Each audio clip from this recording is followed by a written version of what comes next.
So there's 33 benchmarking questions that we ask.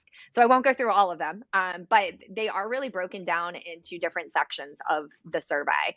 And so on those 33 benchmarking questions, that has to do around training and support, senior leadership, financial opportunity, marketing and promotions. So really getting a feel for every department that the franchisees have to go through, and really those departments that affect them on a day-to-day basis, right?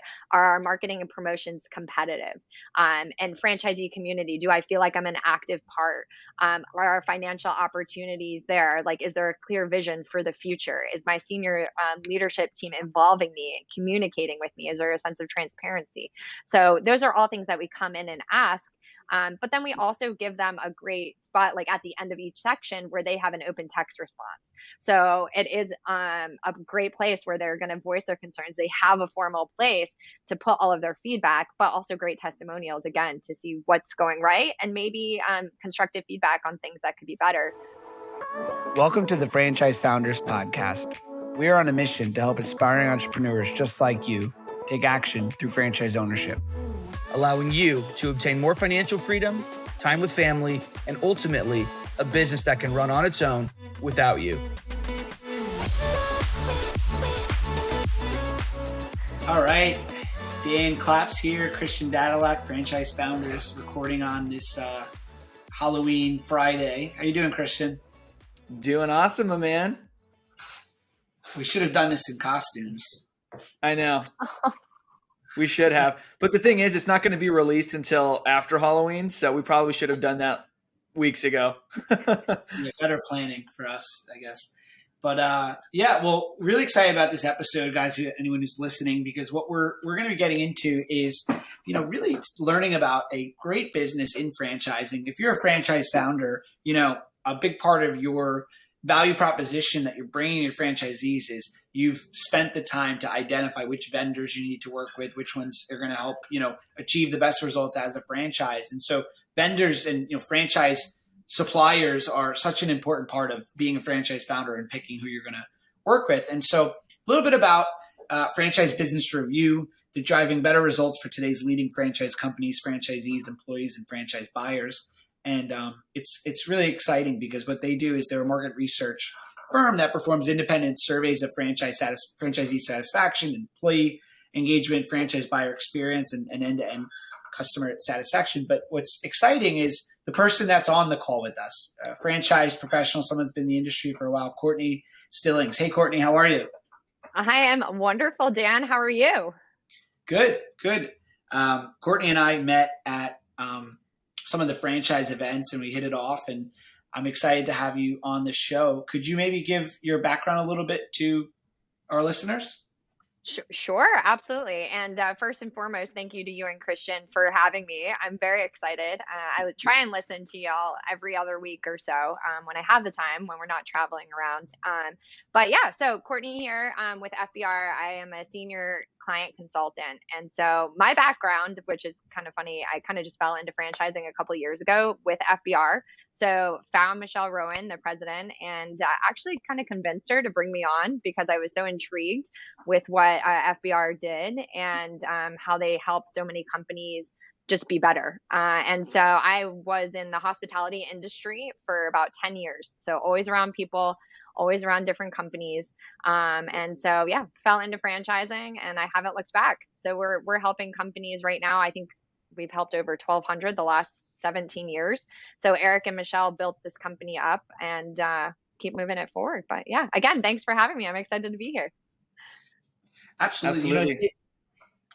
Sorry, Chris. It's interesting. Like, when I think about franchising, it's about relationships. And for what I've seen, you're out there, you're at the events, you're learning, you're building relationships with franchises.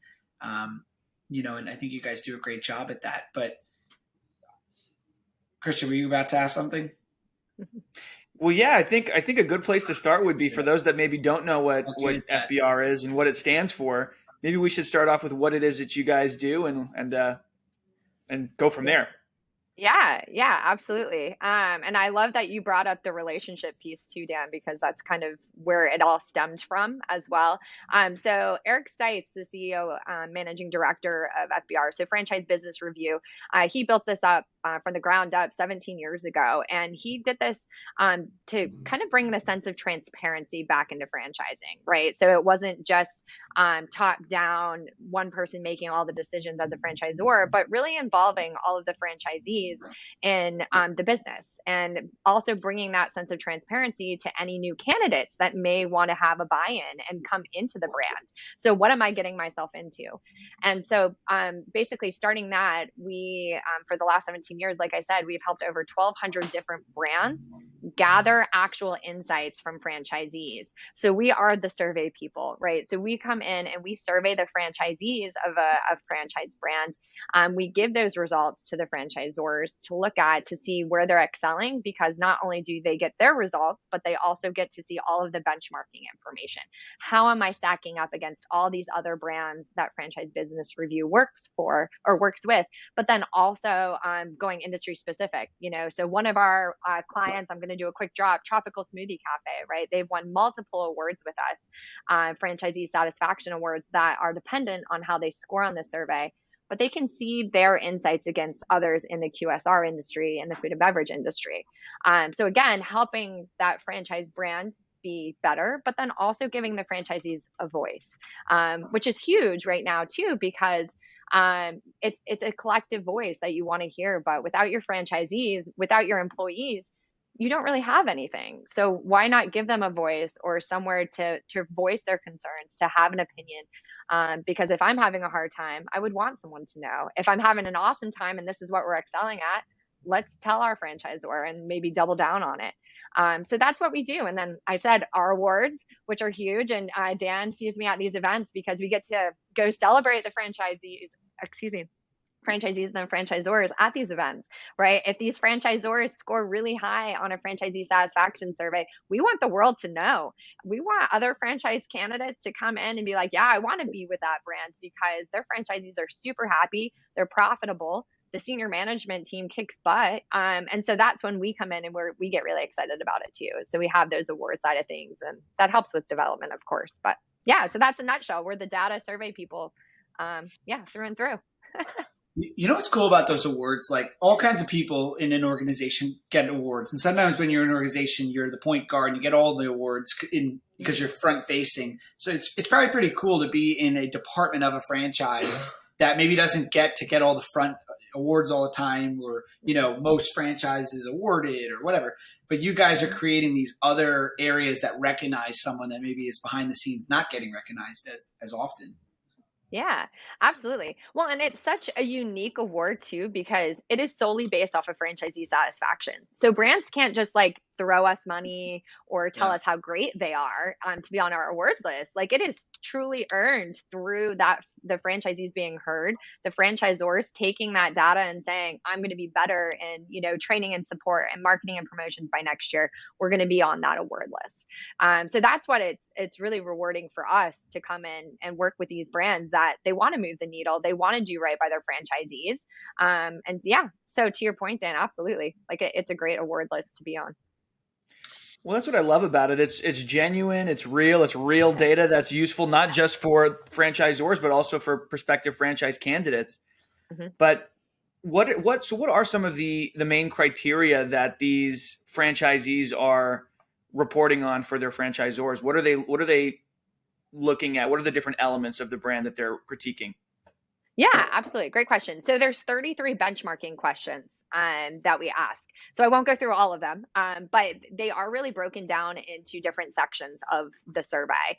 And so on those 33 benchmarking questions, that has to do around training and support, senior leadership, financial opportunity, marketing and promotions. So really getting a feel for every department that the franchisees have to go through and really those departments that affect them on a day-to-day basis, right? Are our marketing and promotions competitive? And franchisee community, do I feel like I'm an active part?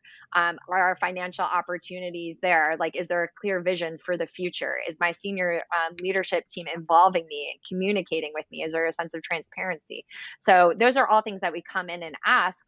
But then we also give them a great spot, like at the end of each section, where they have an open text response. So it is a great place where they're going to voice their concerns. They have a formal place to put all of their feedback, but also great testimonials, again, to see what's going right and maybe constructive feedback on things that could be better, because your franchisees are in it day in and day out. Like they're getting that feedback from the customers, from other people in the industry. So it's all there for them. So what kind of stories can you share in terms of how what you guys do at FBR has improved the franchisee-franchisor relationship, where the communication is better, the franchisee feels heard, the franchisor feels heard, but also they feel like they're also doing the listening as well. Can you share any stories like that where it's improved? Sure. Yeah, absolutely. So I'm going to take this on, and I'm not just saying this because this was one of the first clients that I signed on, but they are genuinely a great franchise brand. And so I'll do a little plug for them. Clean Juice, right? So I know I did a tropical smoothie. I guess I'm on a juice cleanse right now, Christian. So that's where my brain's going. But Clean Juice came in. They hired FBR last year. Almost 18 months ago for the first time. And so we came in, and they've never done a survey with us. And so they came in and they actually knocked it out of the park around the benchmarking information. But what was what stuck out to me the most is that they had good scores, but they want to be better. And they knew they had action plans and KPIs in place to move that needle. And so they use that as a starting point. So anytime a franchisor takes this data and brings it back to the franchisees, not to just celebrate. So like at an annual conference, at, town halls, meetings. So not just saying, these are things that we're doing great in, but here are things that we really want to work on, right? So like anyone can talk about the good things. It's the things that you come in and say, all right, these are 5 pain points. We're going to talk about it. We're going to put it all out in the open. So Clean Juice was really great about that and saying, these are things that we need to work on, whether it's training and support, whether it's marketing, et cetera. Not saying that those things were low on Clean Juice, but just examples of what they would want to focus on. Another brand, Complete Weddings and Events. I actually went to their conference. They invited me to come to their conference to speak about the survey results, because they were like, we're not hiding the results. We want to talk about it. And our franchisees are going to be at this convention. Let's get into it. So we took like 5 of their lowest points. Obviously, we talked about the good things, but we brought in those lower points that they wanted to talk about. And they said, all right, let's air it out. Let's talk about these issues. How are we going to make it better? Let's brainstorm together. And so I was in that room with the franchisees for about an hour and a half without the executive leadership in there. And so they were just brainstorming and coming up with those great different like points that they could really evaluate in 3, 6, 9 months from now.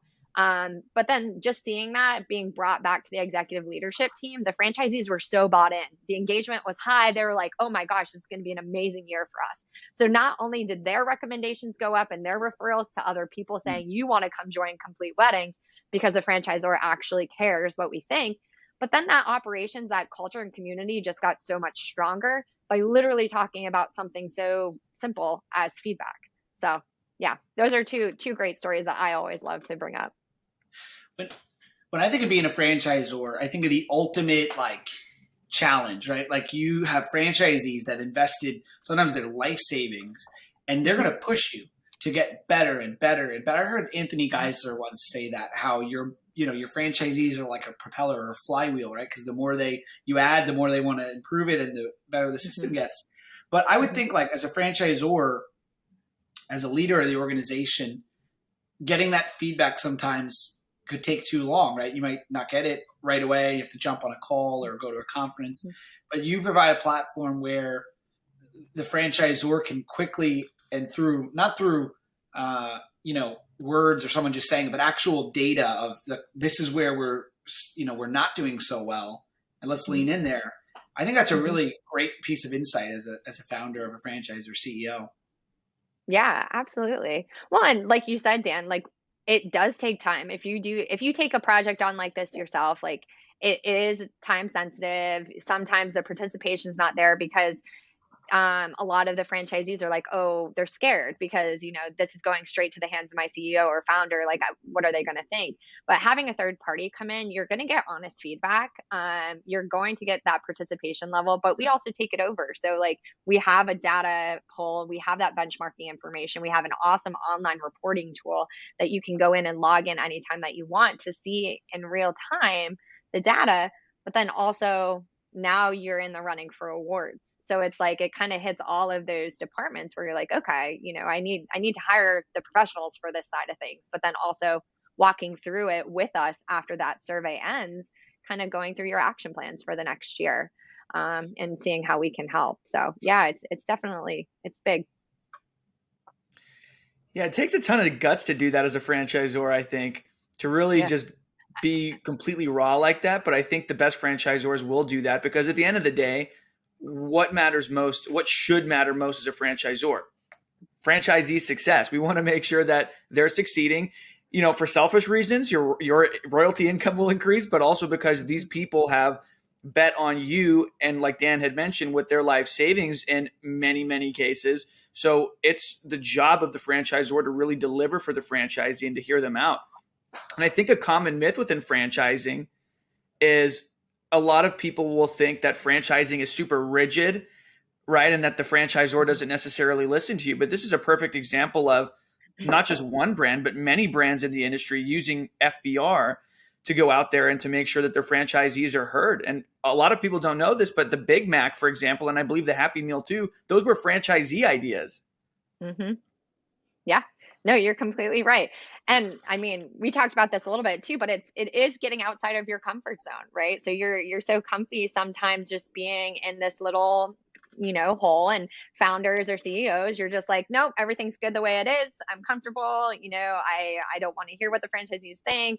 It's good. But it's really stepping outside of that comfort zone because you want to be better. You want to grow your business. You want to do what's right by your franchisees. But like you said, obviously royalties are going to grow. That's a huge part of it. But Dan and I, we were at Springboard, and one of the panels were, they were all PE firms or people that worked at PE firms.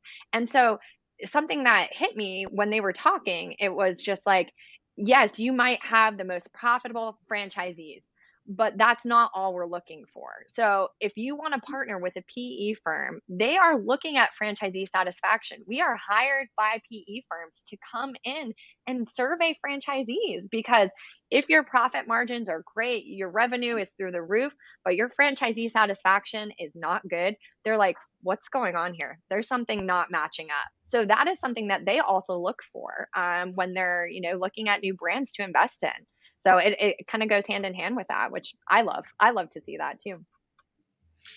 When I think back to leading my last company where we did lead generation, and I think about the times that I would always want to learn from the client, like, tell me what's going on, what's good, what's bad. There's an inherent like knee-jerk reaction when you get someone's feedback. But if you're able to get it through data where someone put it, and by the way, a lot of people probably say the same thing about each area, and you get a general consensus. And then you can look at that data. There's no room for knee-jerk reaction. It's right in front of you. You can process it. You can digest it. By the time you see that franchisee, I'm assuming it's anonymous anyway, but it's the time you see your franchisees, you don't know who said it, but you know that you're weak in some area. I think it's just a more constructive way to get feedback. And then again, also, I think it's nice if, again, I'm just thinking of a CEO or founder of a franchise, but it's nice if you took an initiative. Perhaps you cut into your EBITDA and put money into a certain program, and then you see that franchisees are happy, because people don't always tell you when they're happy. So maybe in the survey they do, you get to see that, and that propels the founder to make more initiatives like that too. Yeah, exactly. The good, the bad, the ugly, all of it's usually in there. And so that's what I always love to say. But the biggest thing, and like the bottom line, I think professionally and personally, you can't improve what you can't measure, right? I don't know. And like I said, I ran a marathon. If I didn't know how fast I was running or clocked myself in, like, I don't know how I'm going to be better. So you can't improve what you can't measure. And I'm assuming we all want to be better. And so that's where a lot of brands find that value in working with us, right? I can do an internal survey. I can do, SurveyMonkey or Google Docs to get feedback. But if I don't know how I'm stacking up against others in my industry or across the board in the franchising world as a whole, how do I know? And so I think that's where it's really nice to do that once a year with brands where they can get that data to measure that. Yeah. And at the end of the day, perception is reality. And if you don't know what that perception is, you might think that everything is hunky dory as a franchisor. But then you might be in for a rude awakening when you actually seek that feedback out and then compare it against your competition in the industry. Franchisors, generally speaking, and then specifically in whatever segment of the market you're in. I think that's totally right. So I guess what I'm curious about then is, what are some of the top complaints, or I guess I should probably frame it as, what are the top areas of improvement that a lot of the franchisees are noting for many of the brands? Are there certain commonalities? Yes. Obviously it does differ between industries, right? So food and beverage is probably not going to have the same pain points as senior services. But usually across the board involves franchisees is usually one of the lowest ranking areas involving franchisees and or communications. And so that happens whether you have 10 franchisees or 1,000 franchisees. Obviously, when you do get bigger, it's more of a problem. You want to make sure everyone feels involved or has that sense of community. And so, yeah, those are two big pinpoints. What I always say, my recommendation is you're not going to fix something overnight, especially in this industry. And especially as you grow, you can't just click your fingers and say, I'm involving you. I am an optimist, but I'm also a realist. And in the industry that we're in, we're not going to be able to involve the franchisees, every franchisee on every decision that affects the brand. I know that, but it's more or less the education and the transparency around that, right? So I want to make sure that they feel involved, but it's also a two-way street. How do they want to be involved, and the cadence in that, right? And setting that up from the get-go. We're going to involve you. We're going to have meetings every quarter at this date, and this is what we're going to talk about. So they do have that sense of involvement. So something like that is small, right? But it does go a long way. So yeah, those are two of the big pain points, but I've seen that across the board the last couple of years. Always involve your franchisees. Well, then if we flip it around, then what are some of the main things that franchisors seem to be doing well? Yeah, so I love getting praised for. Yeah, I love this question. Obviously, different in each sector, but the last year, so I'll say all of 2022. Big things that I've seen on the highest rated areas was two sections: respect and honesty and integrity. And I was probably the most thrilled about this because I was just like, yeah, culture is a big piece of what we do at FBR, right? So this is why we do what we do. We want to build a strong culture, a strong community. And a lot of that comes down to the intangibles, things that I can put in a new POS system. I can come up with a new marketing and promotions plan. I'm not going to be able to fix respect and honesty and integrity in a day, a week, a month. That takes a lot of buildup. So to have that as a highest rated area to me makes me feel like they're doing something right and you're starting it right. So that's something that needs to come in right out the get-go, right? So as soon as I make a brand, I have my core values, but I also need to have the right candidates in that get that mission, that get those core values and they fit. So those are some of my favorite that I see on there, and quite a lot has been on there this past year, which again makes me extremely happy if you can't tell.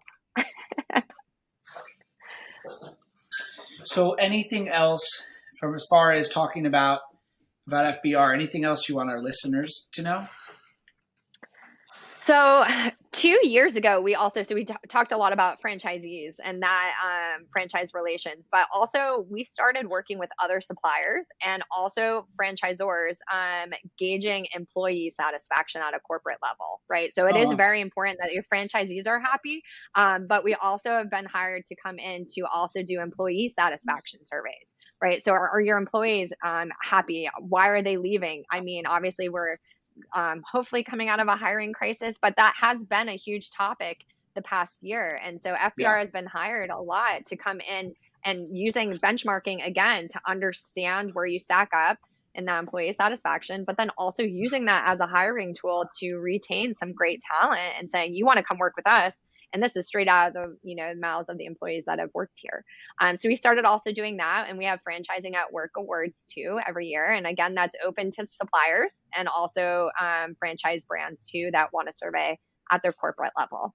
So those are two big things, obviously, that we do: the employee satisfaction and the franchisee satisfaction. But the biggest thing is doing something about it. I mean, all of this data is great once you have it.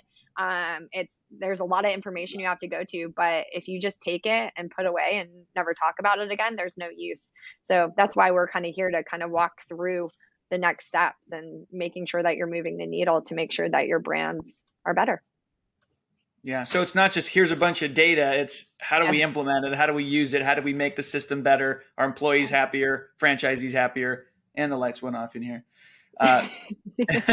But yeah, so you guys are helping them to actually implement and take action on this data then.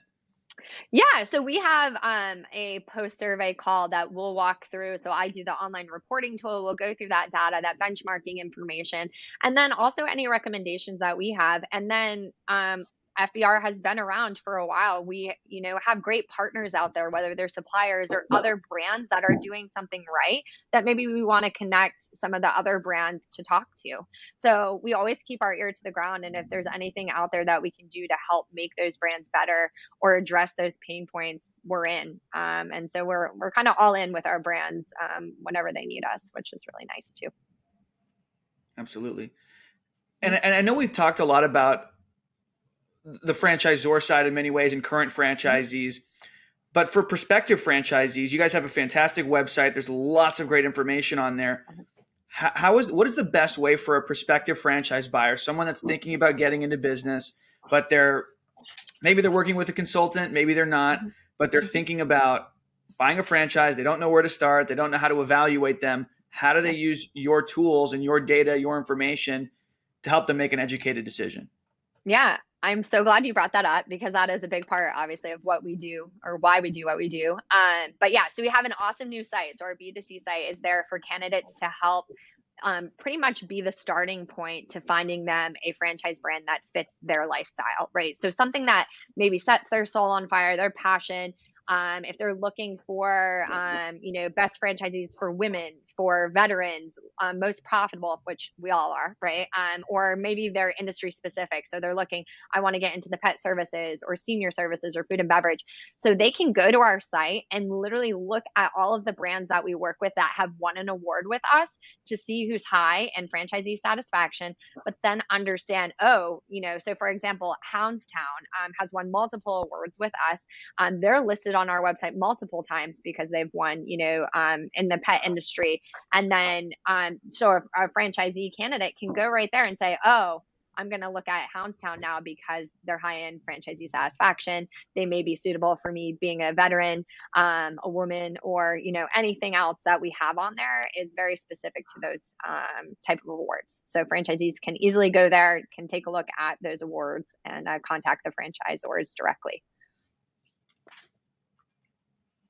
That's fantastic. I think it's important. It's important to have that information. There's not a lot of transparency out there. I know that Dan and I, well, increasingly so, but Dan and I have talked about on prior podcasts where we've had the Wolf of Franchises on, for example, and we've talked about how there does need to be more transparency in the industry, more standardization. And so I think what you guys do at FBR is really helping to lead that charge. And, it's important. You can't, not that any, franchisors for the most part are trying to mislead anybody, but you're always going to present what you do in the best light, of course. And it's good to have that honest feedback from the franchisees themselves, especially if you're thinking about getting into a brand. So I think that's important. What you guys do is really important work. Yeah, absolutely. Thank you. We think so too. Yeah, it really is the future. Like if you think about just in general, the work environment, like how we feel as probably similar age group and even younger than us, like this is what, the future of how things are. Think about like years ago, you used to be able to like hide what you paid someone. You'd say like, you can't tell anyone what I'm paying you. That's like, I think it's illegal to even say that now. And if it isn't, it's definitely like not encouraged to say, right? Hey, don't tell your colleagues what you're making. Like those are just like old school, ways of doing things. Now it's all about, fully being transparent and open and honest. And, right. I think that's the future. Yeah. we did talk about that. So I'm involved in the women in franchising group too, and just trying to make that, oh, sorry, my phone's going off. Try to make, franchising more diverse and inclusive, and usually giving everyone a voice. And so I think that is also something that we keep trying to push more and more of. But we had this call with the women in franchising. We do it every Wednesday, and we invite anyone to come, any person out there to come. And we had kind of like the generational, so emerging stars of franchising, and then also people who have been around for a long time in the industry, and just to hear their different views and their takes on things. And we're very focused in my generation, very focused on a work-life balance and a brand or a company that I can align with, that I can wake up in the morning and be excited to go to work with, because you get to that point where you're just like, what am I doing? And so I think that's why so many people have gone into franchising, whether it's a franchisee or working for a brand, that it just makes sense. And so having that is definitely more important and in the forefront, and just being, included and heard. Love it. Yeah, absolutely. So Courtney, any parting wisdom or words of advice for franchisors, franchisees, anybody, anything you'd like to leave the audience with? No, I think I went through a lot of information today. And so obviously what we do is not, at first you're like, oh, that's super simple, but there's so many different ways to use it. Yeah. So I always encourage franchisors or prospects for candidates to come into a franchise brand to reach out and use Franchise Business Review as a resource. Like I said, we help a lot of different brands use this data in a lot of different ways, whether it's operational, putting it into their annual conferences, bringing a sense of transparency to the candidates. So we're here to help. A lot of the times we'll be at these conferences, so come track me down, find me on LinkedIn or email me. But I'm always here to talk and help with whatever you need. Awesome. Well, thanks so much again, Courtney. Really appreciate you coming on. Thanks everyone for tuning in to another episode of the Franchise Founders Podcast, and we'll see you on the next one. Thanks for listening to this episode of the Franchise Founders Podcast.